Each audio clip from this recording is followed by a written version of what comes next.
programa Niñez sin Rejas.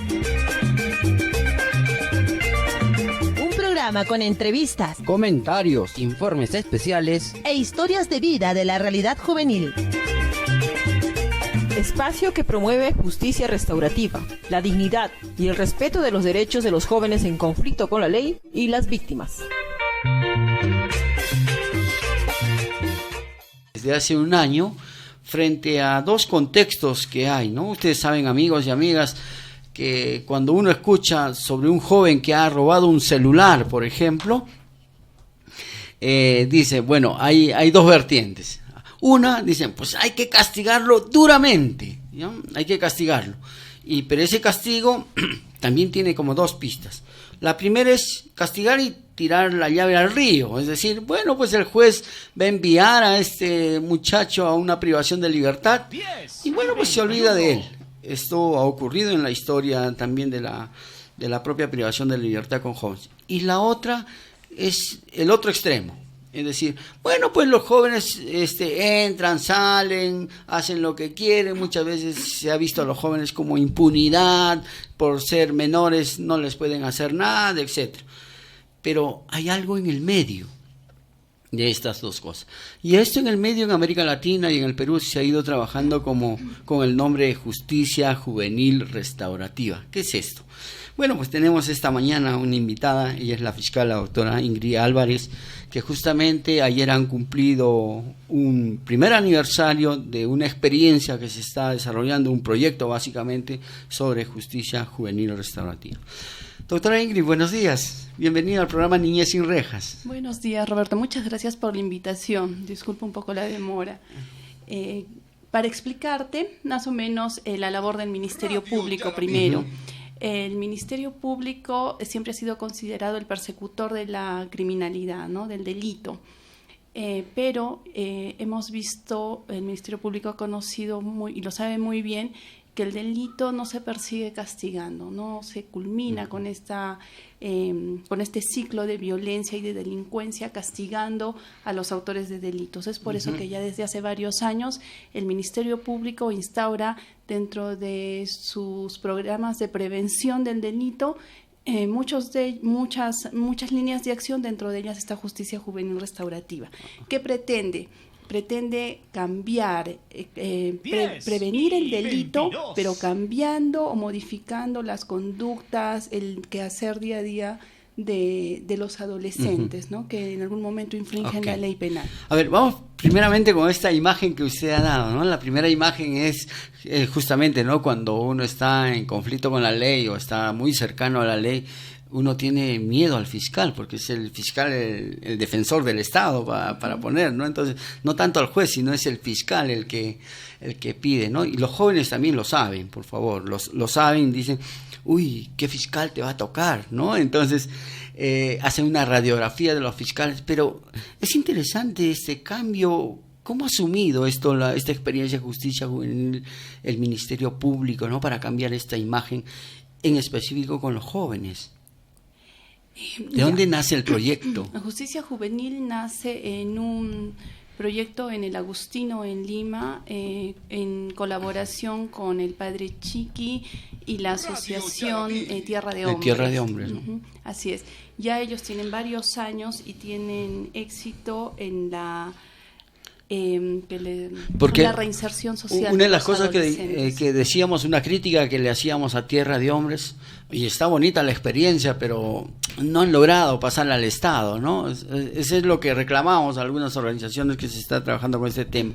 Pero es importante que, bueno, todo esto que habíamos hecho, esta crítica, porque el Estado no lo había asumido, porque en realidad hay jueces todavía con una mentalidad de castigo, de situación irregular, también fiscales, ¿ah? Sí. Actualmente hay personas que están con esta mentalidad. Sí, definitivamente el tratar a los adolescentes desde un punto de vista restaurativo implica un cambio de costumbres, de ideas, de aplicar normas de una manera más favorable al adolescente, y no por eso estamos hablando de impunidad, porque el adolescente, desde que comete una infracción y es llevado a la comisaría y luego el fiscal se encarga de la investigación, nosotros no creamos impunidad, es decir, no decimos pobrecito, ahí nomás no le hagan nada, ¿no? El fiscal con la policía investigan todos los hechos de la infracción misma, ¿no? Cómo se cometió, qué tipo de responsabilidad tuvo, qué tipo de participación, si hubieron mayores o menores implicados. Igual que para un mayor de edad se investigue el delito. Ok, Pero y hay una escala de la infracción del joven que dicen, bueno, este va al programa, este no, hay un criterio ahí. para medir eso, el Ministerio Público tiene que contar con un equipo interdisciplinario que consta de un psicólogo, un trabajador social y un educador. ¿Ya? Entonces, en un primer momento, cuando el adolescente es detenido en la comisaría, el fiscal se apersona con el equipo interdisciplinario. En un primer momento ve el psicólogo y el trabajador social y ellos evalúan tanto al adolescente como su entorno familiar.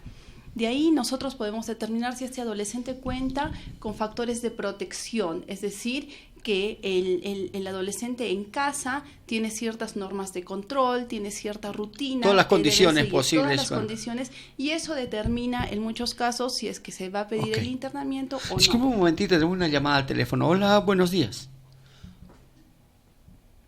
¿Aló, buenos días? Y 26. Sí, buenos días. Adelante, por favor, con sus... Buenos días. Buenos días. De la delincuencia, bueno, uno lo ha vivido así directo. La señora fiscal, bueno, a veces no, por el gobierno, no le echemos la culpa al gobierno del fiscal, señor, hay que ser realistas. Bueno, a veces los padres nos abandonan o no se hacen cargo, bueno, uno lleva un cargo, ¿no? Hay que portarse y todo. Ujú.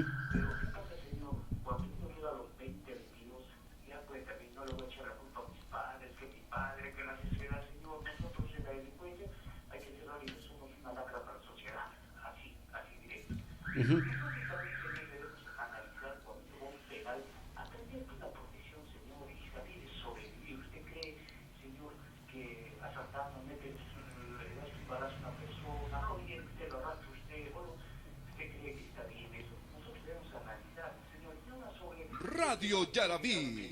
Hombres y mujeres, bueno, con todo respeto, ellos también deben analizarse, señor, que están haciendo mal.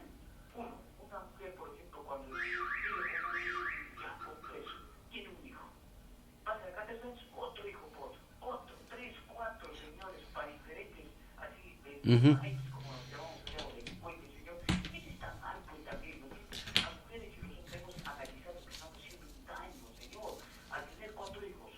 No le damos protección, hacemos una carga para el Estado, para la sociedad, señor. Somos pelacras, así directo, no se molesten los de la radio ni la señora fiscal. Nosotros debemos cambiar, ¿no? Dice el 10 y 28. Muy bien. Muy bien. Gracias por esta llamada.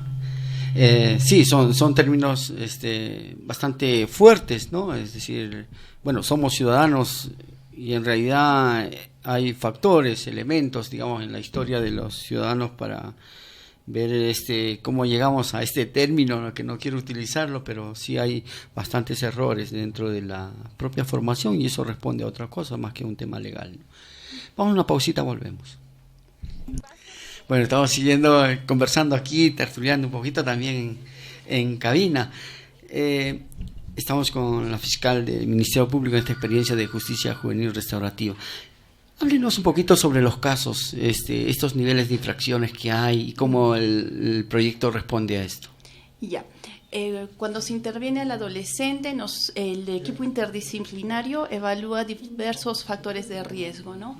Unos, por ejemplo, son la deserción escolar, la falta de control de los padres en el adolescente, el consumo de drogas y alcohol es otro factor de riesgo, la falta de comunicación en la familia, el trabajar a temprana edad también es otro factor de riesgo.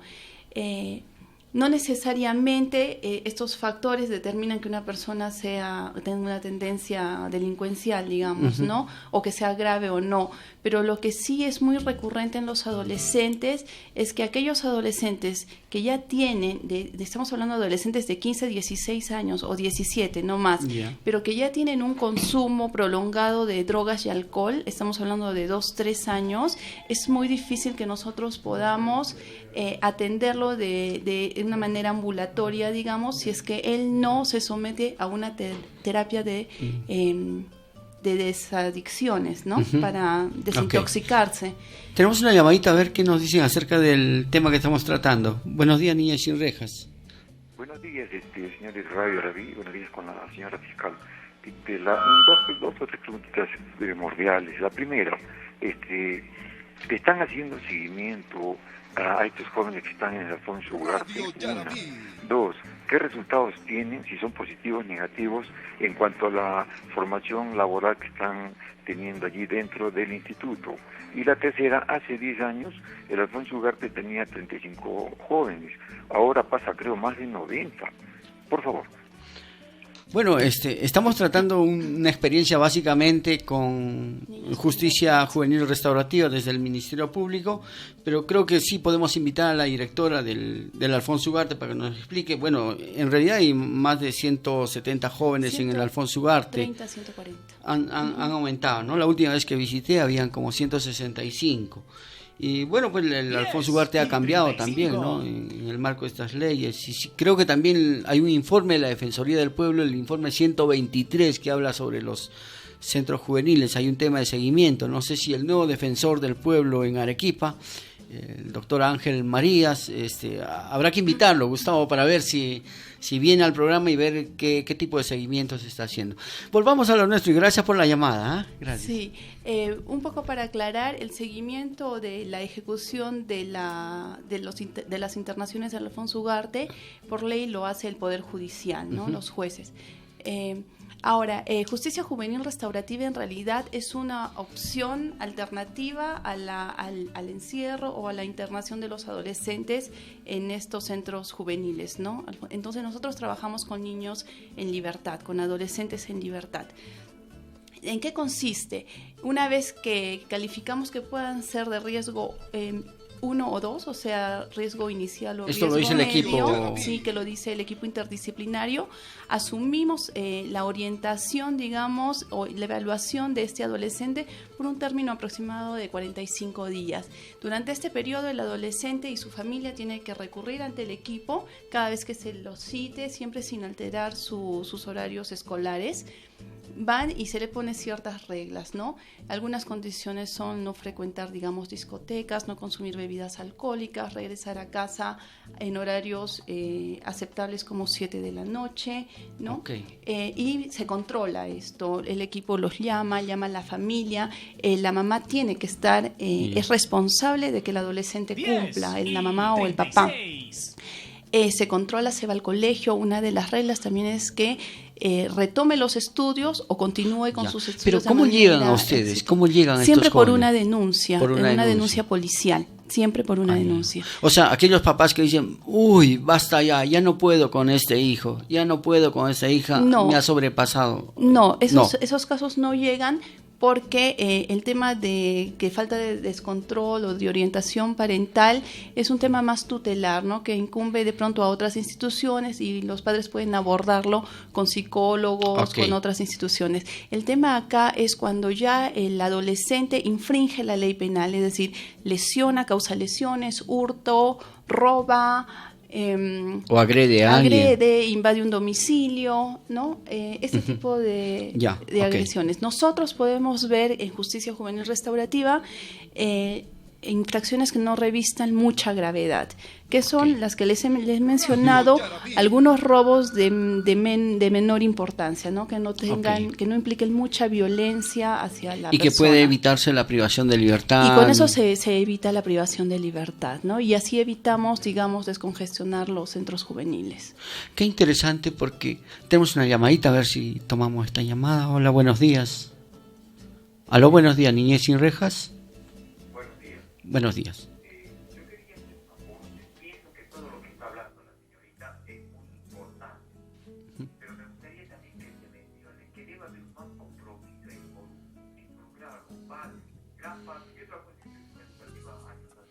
Ujú. 10 y 38. digamos, o el código que van a seguir los papás de ahora, de esta generación, de clase media o clase baja, etcétera, está desintegrado de los hijos, está aparte de los hijos, está propio, Ajá. que a veces está trabajando mañana, tarde y noche, y dejar al hijo en la casa, o con el hijo mayor, o con alguna tía que están haciendo lo correcto. Después, cuando tienen 14, 16 años, y puede ser una crisis por la adolescencia. Oye, es muy tarde, ¿no?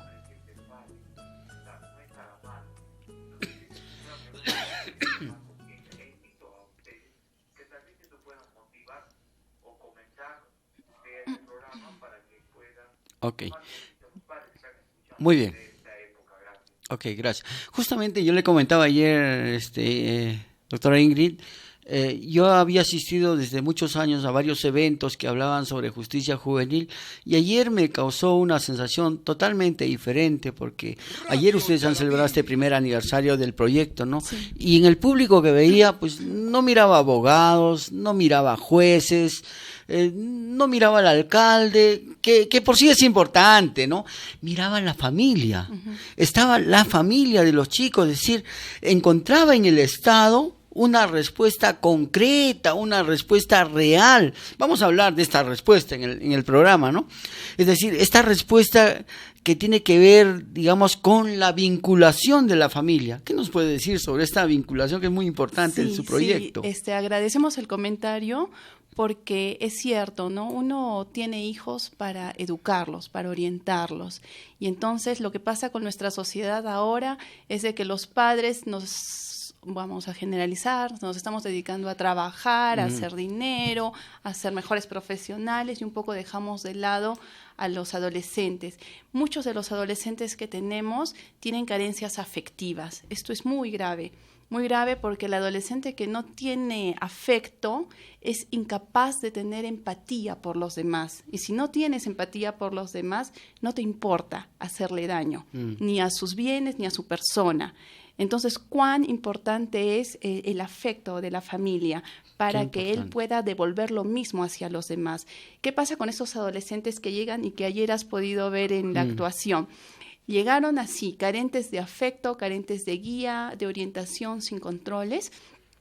Y el Justicia Juvenil Restaurativa, y gracias a todas las instituciones aliadas, les ha podido dar ciertos servicios en habilidades blandas. Okay. Han recibido algunas terapias, algunos cursos de clown, risoterapia, teatro, algunos están en jardinería, otros están haciendo deportes paralelamente a su actividad escolar, ¿no?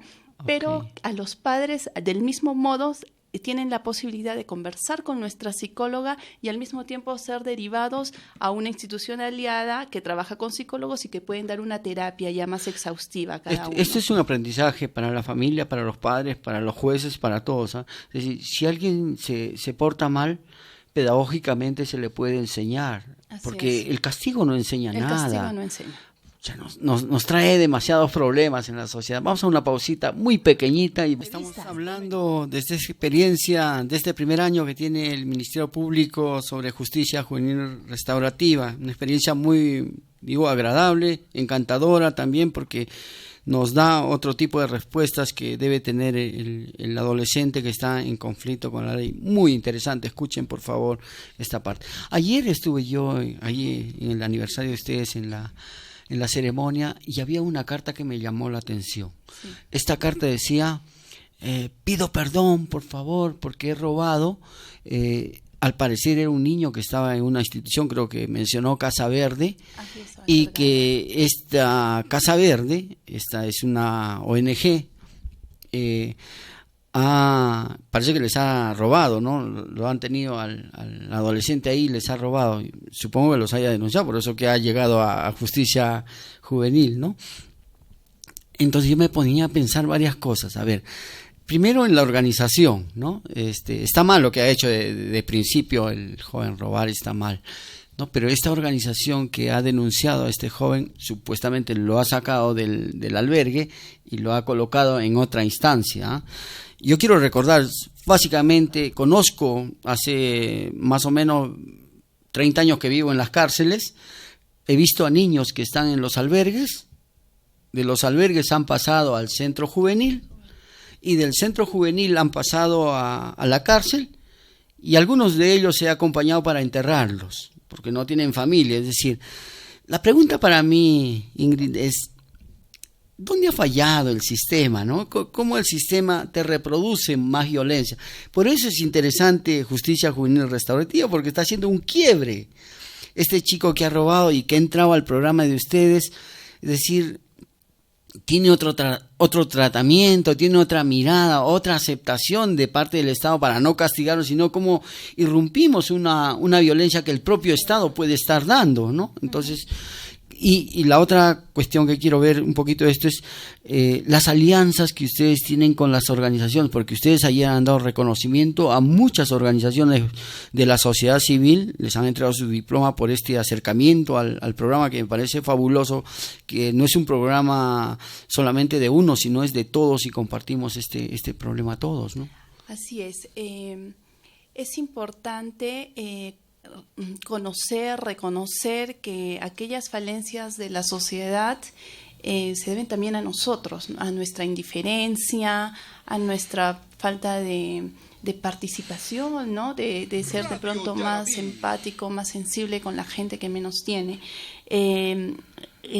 Los factores de riesgo de los adolescentes muchas veces nacen en un medio de pobreza o de extrema pobreza, y eso se debe a una sociedad que muy democrática, muy capitalista, sí, pero muy injusta también, ¿no? Quien tiene posibilidad, pues tiene trabajo, tiene casa, tiene carro y tiene comodidades, pero quien no tiene la posibilidad, lamentablemente, está, digamos, sentenciado para tener una vida al margen de la ley, sin educación, sin principios, sin valores, ¿no? Entonces, Justicia Juvenil, a todos los adolescentes que llega, tratamos de impartirles un poquito de valores.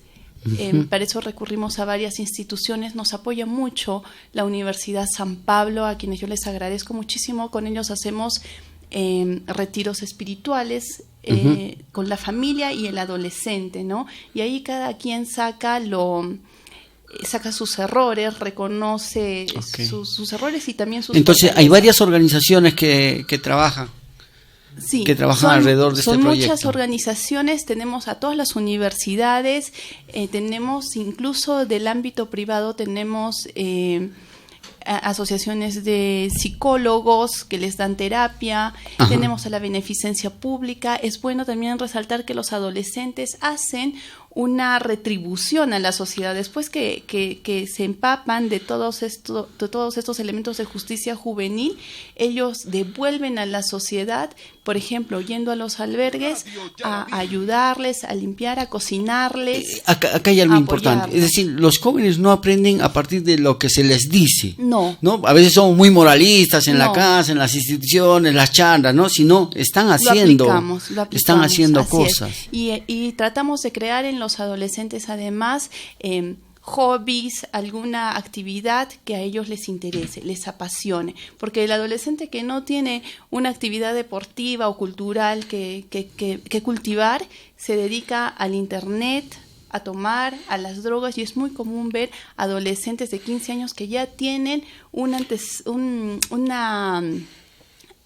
consumo de 2 o 3 años, ¿no? Claro, pero si los municipios no dan oportunidades a los jóvenes, justamente el parque que quiero ir está cerrado para jugar el fulbito, no hay posibilidades, pero sí somos fáciles de criticar. Nosotros ayer hemos reconocido básicamente a 3 municipalidades: a la Municipalidad Provincial de Arequipa, a José Luis Bustamante Rivero, a Alto Selva Alegre, porque ellos nos han abierto las puertas de sus academias deportivas. Entonces los adolescentes han podido ingresar gratuitamente a hacer a practicar fútbol, vóley, natación, waterpolo, que te comentaba, ajedrez, varios deportes que las municipalidades les están brindando de forma gratuita. Pero sí, como dices, lo que debería haber es un programa de las municipalidades abierto a todos sus adolescentes que cubra espacios vacíos, como las vacaciones, por ejemplo, para que los adolescentes no se queden en el aire cuando salen de vacaciones, sino que sepan que tienen que ir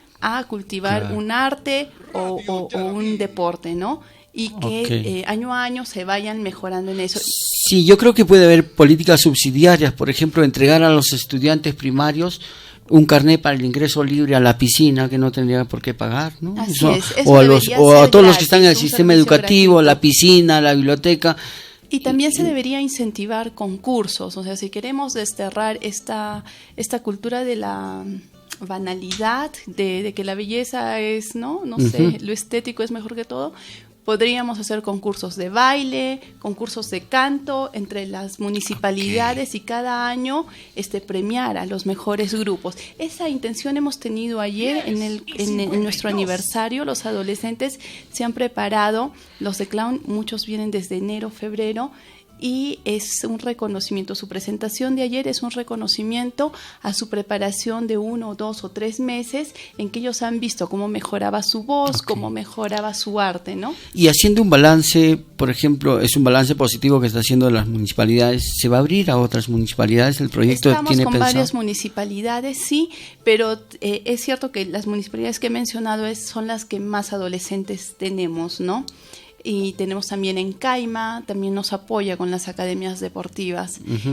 El problema es que para abrir a más distritos nosotros necesitamos otros equipos interdisciplinarios, porque con este equipo que nosotros tenemos es uno, no alcanza para atender a tantos adolescentes. ¿Y cómo está conformado el equipo Porque me está hablando de teatro, está hablando de jardinería, de cosas. Todos son con aliados. El equipo evalúa, el equipo es evaluador y el educador cuando entran... los chicos entran a evaluación, pero se quedan con nosotros aquellos que son beneficiados con la remisión fiscal, ¿no? La remisión fiscal es no lo vamos a denunciar al Poder Judicial, no lo vamos a judicializar, pero va a tener que cumplir un programa de orientación que va entre los 6 y 12 meses, tiempo en el que nosotros lo acompañamos. Él hace sus actividades normal, pero además va acompañado de actividades que nos brindan los aliados. Por ejemplo, teníamos las becas para las preuniversitarias, teníamos alguna carrera de minería, jardinería, entonces ellos van acompañando todo su... Escuchen, señores alcaldes, por favor, de Arequipa, no solo de la provincial, que la ha mencionado también, sino de las municipalidades distritales. Cuando hablamos de situaciones en conflicto con la ley, por favor, ya dejen de comprar camionetas 4x4, dejen de comprar pensar en el armamento para el serenazgo, etcétera. Hay una propuesta, hay una solución, y la sociedad arequipeña tiene que escuchar. Hemos tenido mucho de este discurso punitivo, disuasivo, que no ha dado resultado. Vean las cárceles, cuánto de llenas están. Vean los centros juveniles, vean los albergues, cómo están llenitos. O sea, la respuesta no es por ahí, por favor, señores alcaldes. La respuesta es por encontrar justamente otras alternativas como la que estamos presentando esta mañana a través de la experiencia del Ministerio Público sobre justicia juvenil restaurativa.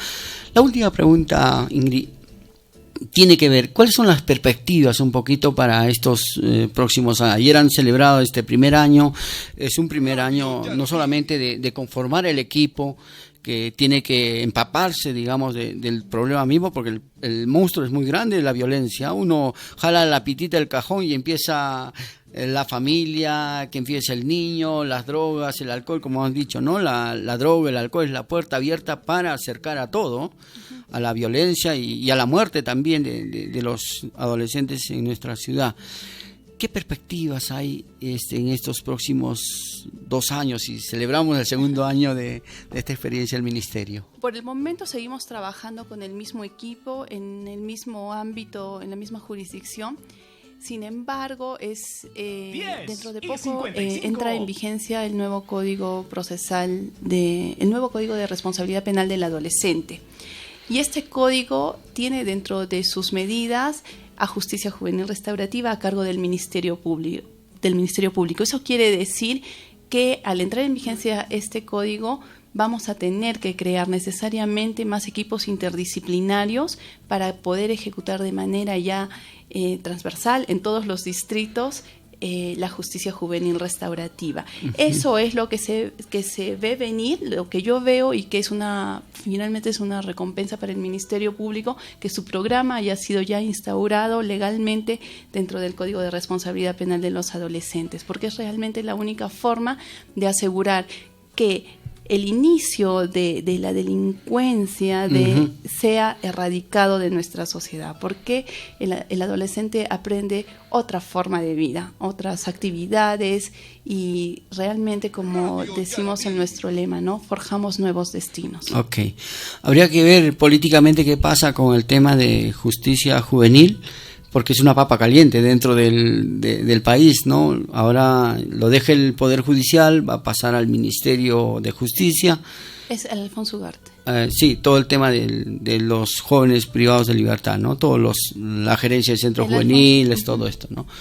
He escuchado una noticia que han fugado 2 chicos del Alfonso Ugarte, no sé si los han vuelto a recuperar para llevarlos al Alfonso Ugarte, no lo sé, hay noticias. Invitaremos por esta llamada a la directora del Alfonso Ugarte también.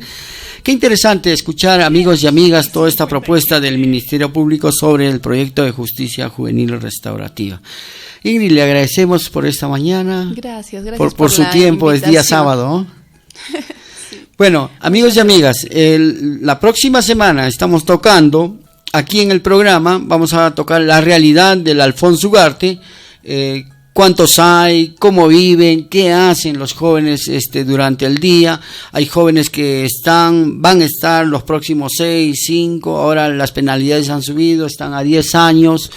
Entonces hay una nueva reglamentación del código también que con respecto a ellos, entonces está movida la situación también para ellos, ¿no? No estamos en el contexto de Fujimori, de este tiempo tan fuerte, tan pernicioso para los jóvenes. Sin embargo, hay otro contexto en el cual se puede dialogar también. Entonces, nos encontramos el próximo sábado aquí en Niñez Sin Rejas. Buenos días. Radio Yarabí. El Observatorio de Prisiones Arequipa presentó su programa Niñez Sin Rejas. Un programa con entrevistas, comentarios, informes especiales e historias de vida de la realidad juvenil. Espacio que promueve justicia restaurativa, la dignidad y el respeto de los derechos de los jóvenes en conflicto con la ley y las víctimas. Gracias al auspicio de la Agencia Francesa de Desarrollo, la Comunidad Suiza y la Oficina Internacional Católica de la Infancia, VICE.